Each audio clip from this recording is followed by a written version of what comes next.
Fanny qui demande quelle est la différence entre les formes grammaticales noni et temo, qu'on voit toutes les deux au niveau JLPT 4. Enfin, temo, c'est aussi une fin de N5, elle est un peu classée entre les deux. Toutes les deux pouvant se traduire par malgré le fait que, malgré que, même si. C'est une nuance qui est assez proche, effectivement, en français.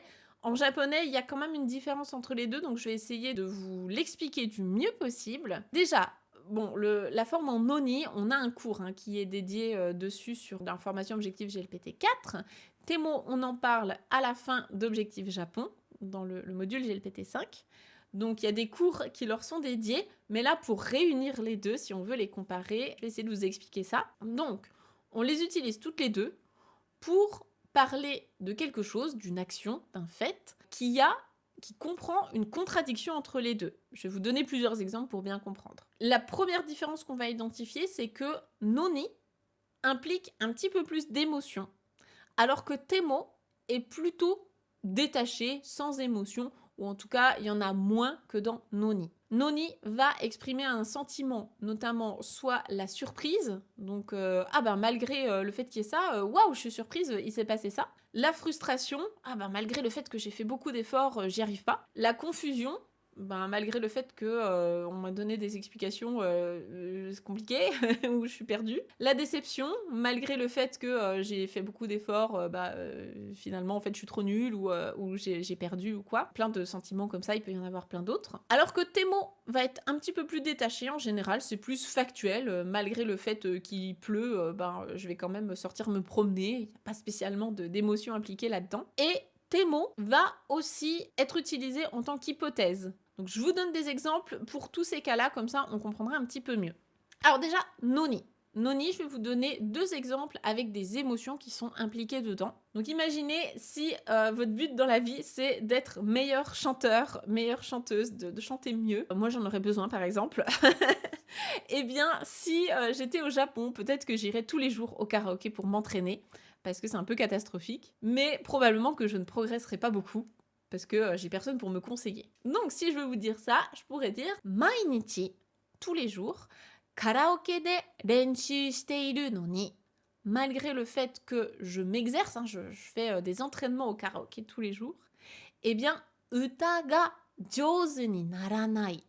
Je ne deviens pas douée en chant, j'arrive pas à progresser. Donc, mainichi karaoke de renshu shiteiru no ni uta ga jouzu ni naranai. Là, ça exprime peut-être de la frustration, je pense. C'est vraiment j'y arrive pas, ou de la déception. Enfin, vraiment, ça me touche un peu, j'y arrive pas, quoi. Deuxième exemple avec des émotions. Ça peut être aussi des émotions un petit peu positives, dans le sens waouh, je suis surprise, ou je suis agréablement contente que ça se passe comme ça. Malgré le fait que vous soyez très occupé, vraiment, merci beaucoup pour votre aide, ou merci pour ton aide si c'est un ami.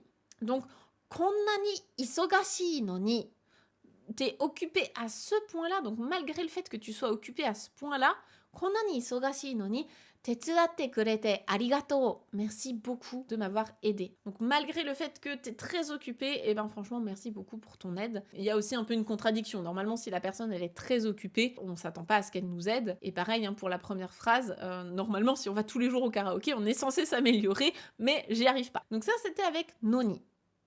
Maintenant, avec temo, si je vous donne du factuel, où il n'y a pas spécialement d'émotion, on peut avoir des phrases toutes simples, comme « même si c'est pas cher, je l'achète pas ». On peut imaginer que si c'est pas cher, normalement je l'achète. Donc « yasukute mo kawanai ». Même si c'est pas cher, je ne l'achète pas. Ça peut être aussi, je lis une définition, ou bien je cherche quelque chose dans le dictionnaire, il y a un kanji que je cherche, ou un mot que je cherche, et en fait je comprends toujours pas. Si c'est purement factuel, on peut dire donc « jisho de shirabete mo », même si je le cherche dans le dictionnaire, wakaranai. Je comprends toujours pas. Donc là, ça fonctionne quand même aussi plutôt factuel. En tout cas, il y a moins d'émotions, c'est moins des émotions fortes que ce qu'on avait avant. Et maintenant, si je veux utiliser temo dans le cadre d'une hypothèse, donc ça ne se fait pas, mais potentiellement, si ça se passe, je le ferai quand même. Par exemple, si demain il pleut, dans l'hypothèse où demain il pleut, j'irai quand même me promener. Donc même s'il pleut, j'irai me promener. Ashita wa ame ga futte mo sanpo suru. Donc même s'il pleut demain, j'irai me promener. Et deuxième hypothèse, même si ça prend beaucoup de temps, j'arrêterai pas. C'est certain que je m'arrêterai pas parce que c'est quelque chose qui me tient à cœur ou bien qu'importe, hein, genre le japonais ça prend du temps par exemple. Le japonais ça prend du temps mais je n'arrêterai pas. Donc jikan ga kakatte mo, même si ça prend du temps, zettai ni yamenai. Je n'arrêterai pas, c'est sûr et certain. Donc là, on est sur des hypothèses. On ne sait pas s'il va pleuvoir demain, on ne sait pas si ça va prendre du temps ou pas, mais dans tous les cas, je le ferai.